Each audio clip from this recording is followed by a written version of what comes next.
ക്രിസ്ത്യാനികളെ കൂട്ടുപിടിക്കാൻ വെള്ളാപ്പള്ളിയുടെ നീക്കം. നേരത്തെ താൻ മുന്നോട്ട് വെച്ച നായാടി മുതൽ നമ്പൂതിരി വരെ എന്ന മുദ്രാവാക്യത്തിൽ മാറ്റം വരുത്തി ഇനി സ്വീകരിക്കുക നായാടി മുതൽ നസ്രാണി വരെ എന്ന ശൈലിയായിരിക്കും. ക്രൈസ്തവർ ഇന്ന് വലിയ ഭയപ്പാടിലാണ് ജീവിക്കുന്നത്. അവർ പുറത്ത് പറയുന്നില്ലെന്നേയുള്ളൂ, അവരിൽ പലരും തന്നോട് അത് തുറന്നു പറയുന്നുണ്ടെന്നും അദ്ദേഹം അവകാശപ്പെട്ടു. ഹിന്ദു ഐക്യത്തിൽ നസ്രാണികളെ ഉൾപ്പെടുത്താൻ സാധിക്കും. മുസ്ലിങ്ങളെ ഭയന്നാണ് ക്രിസ്ത്യാനികൾ പോലും കേരളത്തിൽ താമസിക്കുന്നത്. ക്രൈസ്തവരെ ചേർത്തു നിർത്താൻ BJP ശ്രമിച്ചിട്ട് എന്താ എന്ന ഒരു ചോദ്യത്തിന് മറുപടിയായി അദ്ദേഹം മറുചോദ്യമാണ് ഉന്നയിച്ചത്.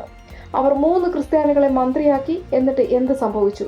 ക്രിസ്ത്യാനികൾ പലരും BJPയിൽ ചേർന്നെങ്കിലും ആ വിഭാഗത്തെ നയിക്കുന്നത് മത നേതാക്കളാണ്. അത് നമ്മൾ ഒളിച്ചു വെച്ചിട്ട് കാര്യമില്ല.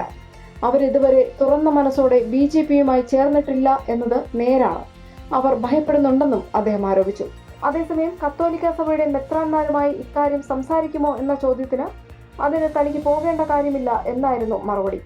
അതുപോലെ മലപ്പുറത്തെ തന്റെ പ്രസംഗത്തെ വക്രീകരിച്ചു കാണുന്നതായും മുസ്ലിം ലീഗിന്റെ വർഗീയ സ്വഭാവത്തെ എതിർത്ത് തന്നെ വർഗീയവാദിയാക്കി ആടിനെ പേപ്പട്ടിയാക്കി തല്ലിക്കൊല്ലാൻ ശ്രമിക്കുന്നുവെന്നും ആരോപിച്ചു.